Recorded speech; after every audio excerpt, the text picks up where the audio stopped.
ഇൻസ്റ്റാഗ്രാമിൽ ഒരു art related ഒരു പോസ്റ്റ് ഉണ്ടായിരുന്നു. അപ്പോൾ അതിൻ്റെ ഇടയിൽ ഞാൻ എന്തോ നൈസ് എന്നോ അങ്ങനെ എന്തോ ഒരു കമൻറ്റ് ചെയ്തു. അപ്പോൾ അതിൻ്റെ ഇടയിൽ വേറൊരാൾ വന്ന് IT അങ്ങനെ ഒരു കമൻറ്റ് ചെയ്തു. ഞാൻ നമ്മുടെ സാധാരണ പയ്യന്മാരെയൊന്നും അല്ലാതെ ഫോളോ ചെയ്തു. ഒരാകാംക്ഷ അങ്ങനെ ആൾ തിരിച്ച് ഫോളോ ചെയ്തു. അങ്ങനെ സംസാരിച്ച് തുടങ്ങിയതാണ്. അപ്പൊ അറിയായിരുന്നോ പുറത്ത് ഫ്രഞ്ചുകാരിയാണ് എന്നുള്ള കാര്യം? അങ്ങനെ സംസാരിച്ച് തുടങ്ങിയ ശേഷം അറിയാന്നുള്ള ആളുടെ പേരൊന്നും അല്ല കിട്ടുന്നത്, വേറൊരു പേരായിരുന്നു. അങ്ങനെ ഫ്രഞ്ച് ആണെന്ന് എനിക്ക് പിന്നെ ഫേക്ക് ആണെന്ന് ഡൗട്ട് ഉണ്ടായിരുന്നു. പിന്നെ അതിനുശേഷം എനിക്ക് ഒറിജിനൽ അക്കൗണ്ട് തരുന്നത്. അതങ്ങനെ കുറച്ചെല്ലാം കണ്ടിന്യൂ ചെയ്ത് അങ്ങനെ പോയി. ഞാൻ അവിടെ ഇരുന്നപ്പോൾ അങ്ങനെ എനിക്ക് 6 മാസം കഴിയുന്നു. ഞാൻ തിരിച്ച് എനിക്ക് ട്രാൻസ്ഫർ കിട്ടുന്നു. നെയ്യാറ്റിൻകര സ്പെഷ്യൽ സബ്ജക്റ്റിലേക്ക് ട്രാൻസ്ഫർ കിട്ടി. ഞാൻ ഇങ്ങോട്ട് വന്നു. ഇവിടെ വന്നിട്ട് അപ്പോഴത്തേക്കും ഒരു സ്വാഭാവിക ഒരു ചെറിയൊരു ഗവൺമെന്റ് ജോലിയുണ്ട്. വീട്ടുകാർ കല്യാണങ്ങൾ ആലോചിച്ച് തുടങ്ങി. അത്യാവശ്യം കുഴപ്പമില്ലാത്ത ആലോചനകളൊക്കെ വന്നു തുടങ്ങി. അങ്ങനെ ഞാൻ ഇടയ്ക്ക് വെച്ചൊരു അൺഒഫീഷ്യൽ പെണ്ണ് കാണൽ കാണുകയും ചെയ്തു വേറൊരാളെ. എനിക്ക് താല്പര്യമില്ലായിരുന്നു. ഞാൻ വീട്ടിൽ പറഞ്ഞു. അങ്ങനെ ഇരിക്കുമ്പോഴാണ് ഞാൻ ഈ കാര്യം ഇവളോടും പറഞ്ഞു. ഇങ്ങനെ എനിക്ക് ഇവിടെ നമ്മുടെ സിസ്റ്റം ഇങ്ങനെയാണ്, പെണ്ണ് കാണൽ അങ്ങനെയൊക്കെ ഉണ്ട് സംഭവങ്ങളൊക്കെ. അപ്പോൾ ആൾക്ക് ചെറിയൊരു ഡിസപ്പോയിൻറ്റഡ് ആയി, കുറച്ച് വിഷമമായി. അപ്പോൾ എൻ്റെ അടുത്ത് പറഞ്ഞു ലൈക്ക് നമുക്ക് എന്തുകൊണ്ട് ചെയ്തുകൂടാ. അപ്പോഴാണ് എന്നോട് ഇഷ്ടം, പുള്ളിയാണ് എൻ്റെ അടുത്ത് ഇങ്ങോട്ട് പറയുന്നത് ഇഷ്ടമാണെന്നുള്ള കാര്യം പറയുന്നത്. അപ്പൊ അതിനുശേഷമാണ് ഞാൻ ഇവിടെ തീരുമാനിച്ചത്. അപ്പൊ സന്തോഷമായിരുന്നു. പക്ഷെ അപ്പോഴും നമ്മുടെ മനസ്സിലില്ലല്ലോ, ഇത് രണ്ട് രാജ്യങ്ങളാണ്.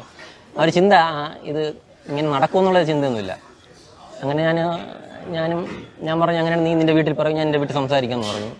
എൻ്റെ വീട്ടിൽ സംസാരിച്ചപ്പോൾ ഞാൻ ഉദ്ദേശിച്ച അത്ര പ്രൊട്ടസ്റ്റ് ഒന്നും ഉണ്ടായില്ല. ചെറിയത് ഉണ്ടെങ്കിലും ഞാൻ ഉദ്ദേശിച്ച അത്രയും പ്രശ്നങ്ങളൊന്നും സംഭവിച്ചില്ല. അവളുടെ വീട്ടിൽ സംസാരിച്ചു. അവരും ഓക്കെ ആയിരുന്നു. അവരങ്ങനെ അവർ വീഡിയോ കോൾ എൻ്റെ അടുത്ത് സംസാരിച്ചു. അവളുടെ അച്ഛനും അമ്മയും അവിടെ പോലീസിലാണ് വർക്ക് ചെയ്യുന്നത്. അവരോട് പോലീസ് തന്നെ. അവരോട് സംസാരിച്ചു. അവർക്ക് ഇഷ്ടമായെന്ന് ഞാൻ പ്രതീക്ഷിച്ചു. കുഴപ്പമില്ലെന്ന് പ്രതീക്ഷിച്ചു. അപ്പോൾ അങ്ങനെ അവളവിടെ ക്ലാസ് കഴിയുന്നതുള്ളതുകൊണ്ട് 1 വർഷം കൂടെ വെയിറ്റ് ചെയ്തിട്ട് അവൾക്ക് ഇന്ത്യയിലോട്ട് വരാൻ പറ്റുള്ളൂ. അങ്ങനെ ഈ വർഷം ഫെബ്രുവരിയിൽ ആദ്യമായിട്ട് ഇന്ത്യയിലോട്ട് വന്നു.